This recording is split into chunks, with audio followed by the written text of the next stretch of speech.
It's a special need to laud Tim Cook for his integrity and courage and his true character in the face of the government's challenge to undermine the security of Apple and its integrity.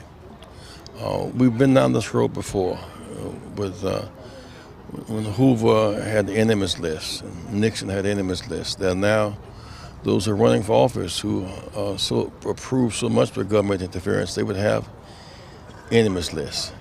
And we've been through McCarthy, and so I'm glad that he has taken the necessary stand and he's being supported in this quest. We don't want to become like what we're fighting against, that has become invasive in people's privacy and engage in acts of terror. We know Director Comey has said this is just one phone. Is this a slippery slope for you? It's a slippery slope.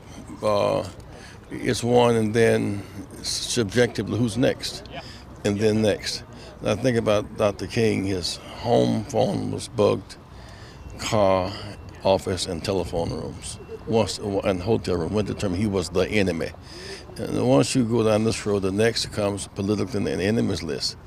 Mandela just got off the enemies list 4 years after he was dead. I've been on the enemies list. Our organization's phones have been tapped.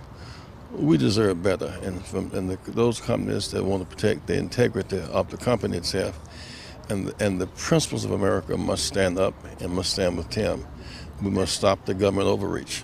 The LA Times just published an article saying that Apple is basically being a hypocrite in China, that they are not following their own rules and their own principles that they have here in the U.S., that they're sort of bending those rules so that they can basically sell more products in China.